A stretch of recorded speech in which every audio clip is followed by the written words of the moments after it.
here's our slideshow for today of armchair travel and different kind of hidden or unknown or secret places in Massachusetts.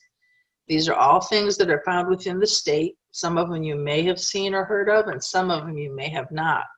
But we're going to see some different things that are quite unusual. There's castles. The flowers that you see in this picture are actually made of glass.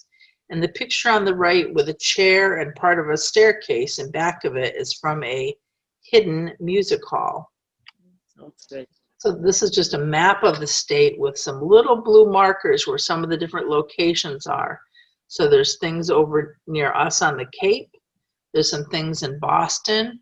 There's some things in the north central part of the state over here. And then there's a couple things way over on the western side.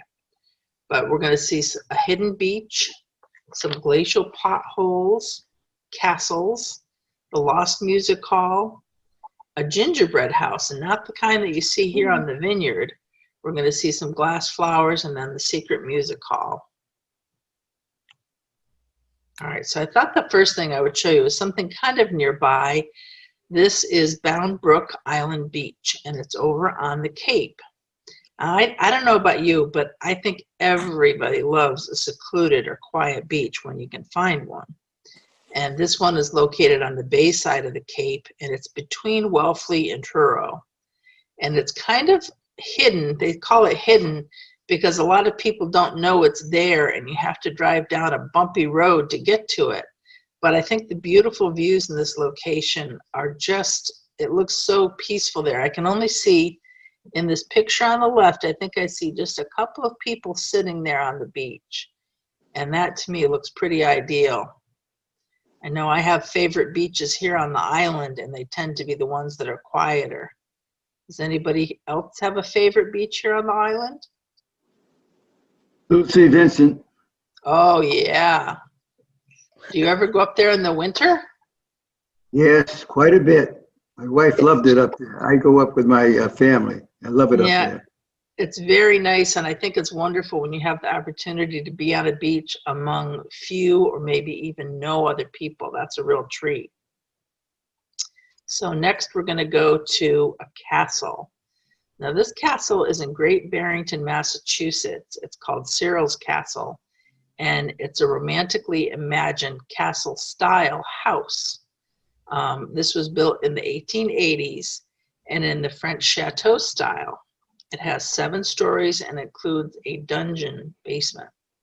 And it is currently, since the mid-1980s, it has housed the John Dewey Academy, which is a school for intellectually gifted teens.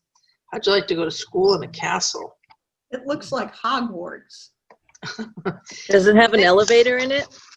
I didn't run across that information, but I would bet that it does, or at least a dumbwaiter, something like that.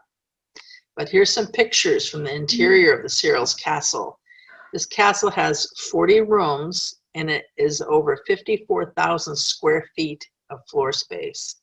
And there's also 36 fireplaces. I love a fireplace, but I can't imagine what you'd have to have a staff to keep up with cleaning in the space of that size, wouldn't you? Yeah. But I like the beautiful, beautiful chandelier and this beautiful gold gilding around the fireplace. And this little middle picture looks like a really comfortable, cozy little spot to sit and read or something. Yep. And look at all that wooden paneling and woodwork. I went to a place kind of like this in Great Barrington, but it wasn't this exact one. This is in Great Barrington. Yeah, it was an estate that was built in Great Barrington because I guess a lot of people used to build their summer homes there. Yep. Still do. And this estate they decorate for Christmas, and you go through and you do a whole walking tour. And it was beautiful. They had all different themes, and I guess the owners of it donated, there's a trust, and they donated the land to a trust, so it was really cool to learn about. I feel like I might have stumbled across that when I was looking up some information about this one too, but that sounds like a wonderful. If I can find the name of it while you're doing this, yeah, this seems like a good place to visit too. All right, so while Haven's looking into that about the other castle, I wanted to show you a different type of gingerbread cottage. This one is called Santarella, or the Tyringham Gingerbread House. And this is really a unique and beautiful setting in Western Massachusetts. It's in the Berkshires, and it sits in one of the most beautiful and scenic valleys of this region. It's in Lee, Massachusetts. Look at that crazy roof. That's Looks got a like lot of, Looks like the trees growing through it. yeah, I think the shadow is on it. Oh, do you mean in the front? In the back. Oh, in the back. Yeah. No, I think it's just farther away.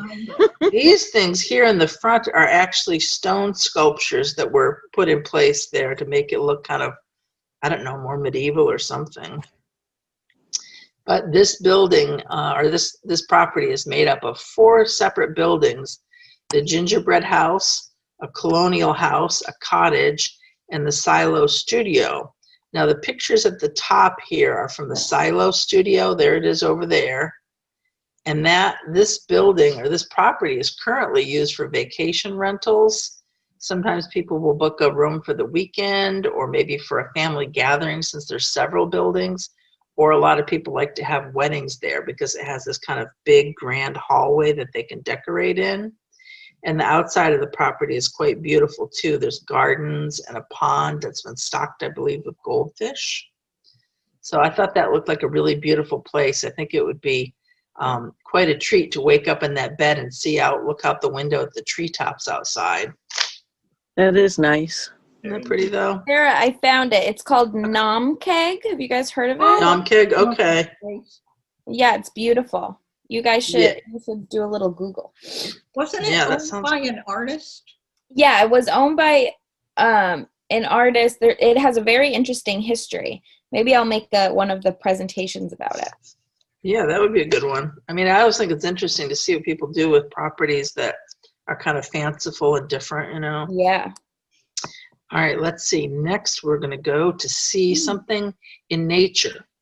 Now, these are called glacial potholes, that big dip in the rock. And if you look at this rock formation, it's got a lot of color and striations to the rock, so it's very unusual.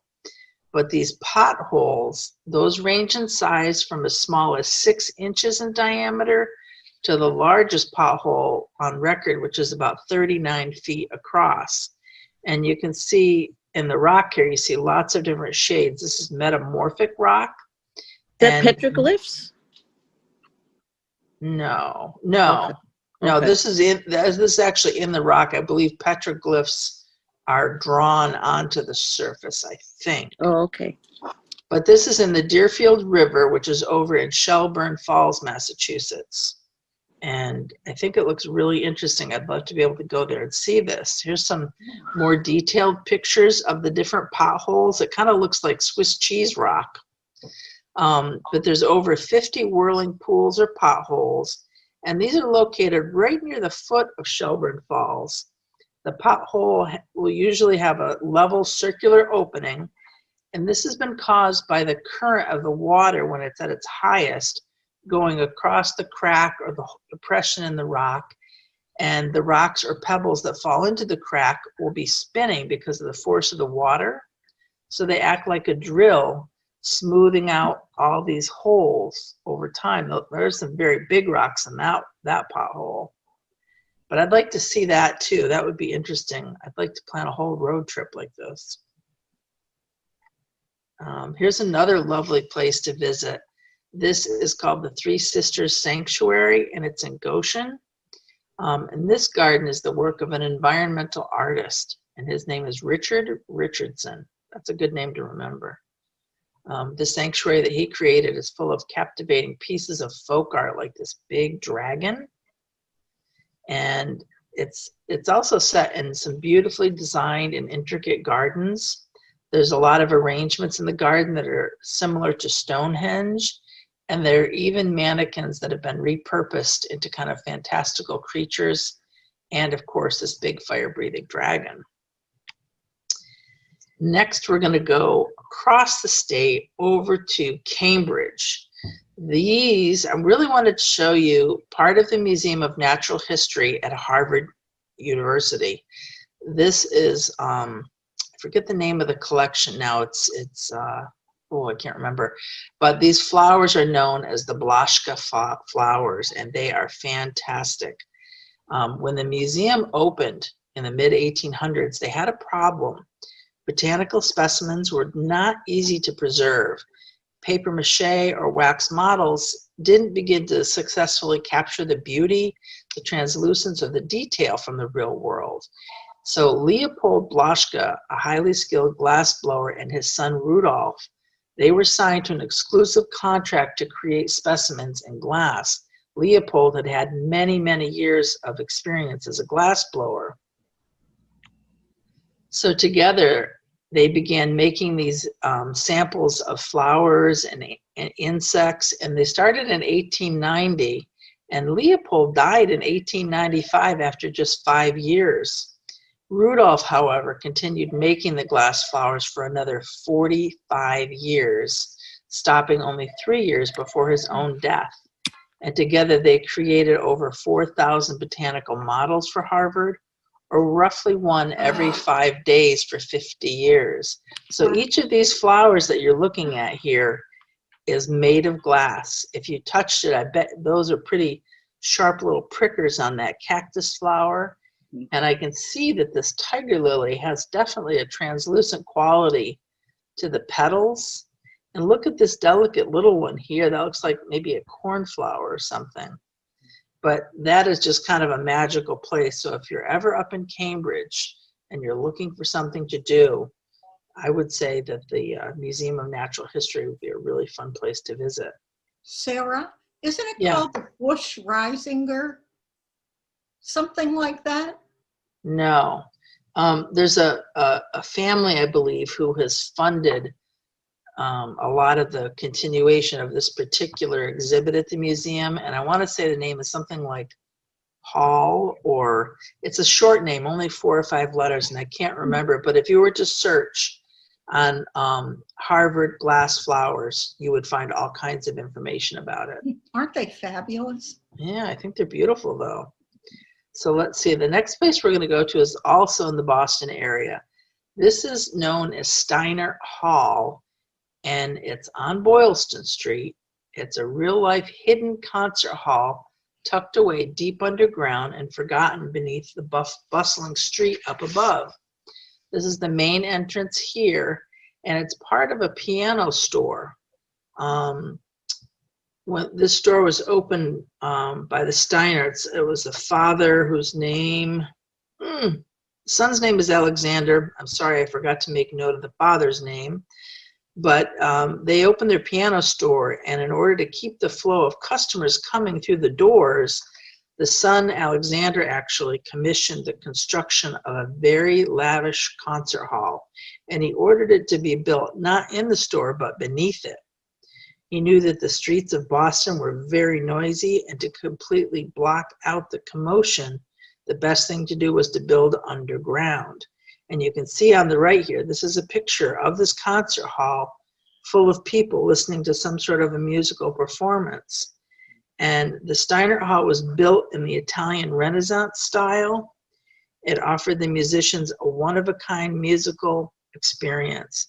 And this is a picture, kind of what it looks like in the more current day. To get to Steiner Hall, the patrons had to enter the store and then go down 4 flights of stairs. At the bottom, the audience members and the musicians were greeted with this beautiful, stunning venue. There was rounded arches, great columns, and detailed frescoes in different areas. They gave the space the look and feel of an old world European concert hall. But this came to an end, unfortunately. On the night of November the 28th in 1942, you may have heard of the Coconut Grove nightclub. Now, this nightclub on that date was packed with several hundred people beyond its capacity when a fire broke out. And there were many, many people who were injured, and some people lost their lives.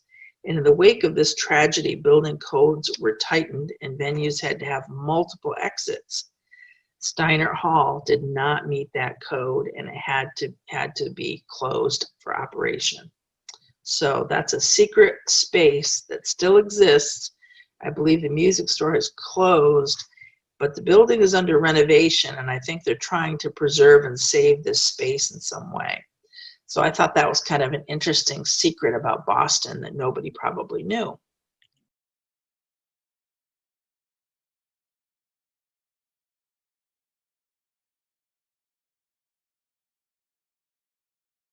So I chose some pictures for this cover slide of some of the things that come to mind very readily when I think of fall in Vermont. And that's things like, you know, beautiful waterfalls, beautiful farm. Yes. And then I love the picture with all the foliage reflected in the lake. So at the top That's left, that definitely- waterfall is in Weston, Vermont. The reflection on the lake. So there's Weston, Vermont at the top left. And then the Right. farm scene pictured to the right is the Jenny Yeah. Farm, and that's in Reading, Vermont. And at the lower left is Lake Elmore. And at the bottom right is just a beautiful maple leaf that somebody was holding up in front of some green leaves. So I thought that looked nice together. Oh, yeah, it's pretty. Yeah, so now I'm going to talk a little bit about that famous barn that we see in this picture. It was the same one as in the first slide, but at a different angle and a different time of year. You can see a little bit of snow on the ground, so it must have been one of the first snowfalls of the season. But the Jenny Farm in Reading is not only the most photographed farm in Vermont, but it may be the very most photographed farm in North America. The family that owns the farm doesn't mind as long as the photographers are respectful of their privacy. And there are some times, I guess, when there will be like a whole group of people all trying to photograph it because the conditions are just right. You know, beautiful skies, beautiful clouds, beautiful foliage. But it's become a very famous spot. Here's another picture of the Jenny Farm. And I wanted to tell you a little bit about how this became famous. Back in the 1950s, there was a workshop group from the South Woodstock, Vermont Photography School, and they discovered this location. And after a few of the photographers in that group entered images of the property into a Time magazine photo contest, the farm quickly became known as a great place to take an artistic snapshot of New England country life. It is a beautiful spot. Those rolling hillsides sort of reminds me of like a green quilt. And corporate America became aware of this pretty little farm too. This is a winter picture, not a fall picture, but I just thought it was quite nice the way those red buildings stand out among the gray and the white and the dark blue skies. How do you pronounce that? J-E-N-N-E? What? Jenny. Jenny? Jenny, yeah. Jenny Farm of Pyramid. Don't talk. Yeah. So as this farm became more and more known and popular in the late 1980s, that actually appeared in a Budweiser Christmas commercial. And photographs of this farm have appeared on posters, postcards, calendars, and corporate reports, as well as on the covers of magazines like Yankee and Vermont Life. We'll go on to the next slide and talk a little bit more back to fall activities. If you were visiting Vermont for a fall visit and some leaf peeping, you might want to go to the town of Grafton. And at the Grafton Village store, you can have a custom-made picnic basket, like shown on the right here, with all kinds of yummy-looking grapes and berries and crackers and cheeses. And they use some of the locally made Grafton cheddar cheese, too, which is really yummy, I understand. And I think it would be really fun to get a picnic made for you, and then This you is can in take Grafton. We've been in Grafton. This thing Yeah. out. Looks like a nice little old country store, doesn't it? Do they give you the wine too? Oh, I don't know about that, but I bet you can buy some there.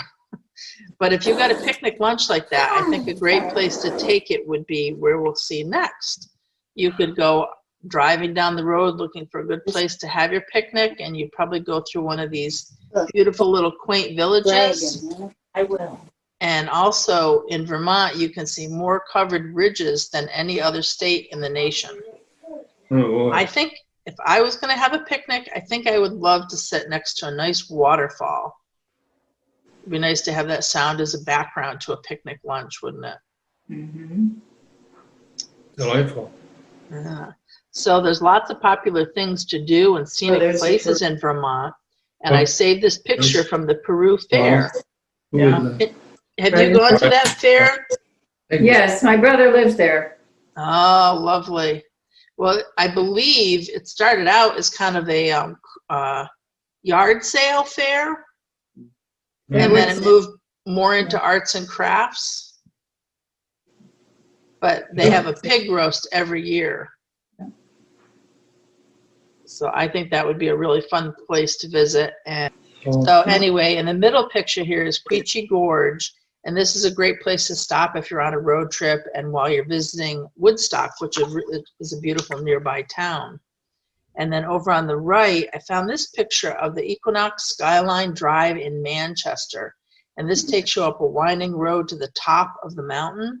And I imagine this place you can get out and stretch your legs, but I think it's really wonderful when you get to have a view that you can see for many, many miles. That's kind of a rare thing.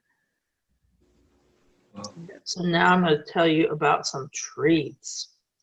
When you're visiting Fall into Vermont, it's great fun to go to an orchard. And there are lots of apple orchards in Vermont. Apple picking is available. Look at that little tiny tree is loaded with fruit, isn't it? Yeah. And you can also observe them doing cider pressing. This middle picture here is showing you the layers of wood, and I'm not quite sure what the material is that the apples are layered in, but they can either crank it by hand or they may have a hydraulic way of tightening that up to squeeze the apples and Right, press crush out the the apple. cider. Yeah, I love cider. And they often will have, cider mills will often have donuts, and sometimes they even have a cider flavored donut. That all sounds pretty. What's that, Helen? You love donuts? Have you ever Cider. had a cider donut? Cider donut. Not You ever had a cider donut? Yeah. What do they Sounds taste? pretty good. So yummy. So it can't be bad. maybe cider. Cider and donuts. I'm happy with that. I'd like that. So now I'm Well, going to show you a just little bit cider more of Vermont. This is a beautiful picture that was taken at a place called the Whetstone Station Restaurant and Brewery. It's in Brattleboro. Do you know of this place, Melissa? I bet you do. It's right behind my apartment building. That's my Really? that is my view. Overlooking the- Oh, Yeah. oh my gosh, what a treat. Well, it looks like a beautiful place to like wind up a day trip and have a lovely meal as the sun is setting, and you can look along the river, the Connecticut River, and see these beautiful cloudscapes and things. That would be just wonderful. I like that nice old bridge there too. Is that, yeah, I see a car on that bridge, I think. And Yes. it looks like they have one. If you cross that bridge, you can climb Mount Wantasticus, and that is in New Hampshire. Oh, so it's right on the, well, yeah, the Connecticut River is on the border, isn't it? Exactly. Nice. Yeah. That's so cool. I had forgotten that was home to you too. Yeah. Is it? Okay, so I've got another slide for you to look at now. If you were on a road trip in Vermont and you were staying for several nights, what sort of a cozy place might you like to stay in? I thought that this little cabin looked quite cozy and inviting. I like the nice lights that they have on the outside and the fire Cabin pit. with a porch to the lights on, It fire looks like it'd be a very nice place to relax after a day on the road. right outside. And then there's another picture on the right here. This is the Snapdragon Inn in Windsor, Vermont. Oops, my text moved a little bit. Sorry about that. I think if you wanted kind of a little bit more of a luxurious little weekend getaway or whatever, it'd be nice to stay in an inn where they might perhaps serve you breakfast in bed. That's always a treat. And this looks like a beautiful, beautiful setting. Does anybody have who would like to stay in a cabin if they went to Vermont? Me. Me. Oh, I'd be outside all night. And who would like to stay at a nice inn with a fluffy down comforter? Me. They both look pretty good, don't they? Okay, but as we know, Yeah. a trip to Vermont in the fall is really all about the foliage. There's just so many beautiful places to see and ways to take in all the beautiful color, whether you're near water or just driving down a road through the woods. You can see all these beautiful autumn leaves in all their colors and shapes, and even reflected in a pond or a puddle or Rain against is a rainy gone. window. They're quite pretty. So I guess these rainy pictures are kind of what we have to keep in mind for our view today, right? Yes. Okay, I'm going to stop Rain is sharing gone. this.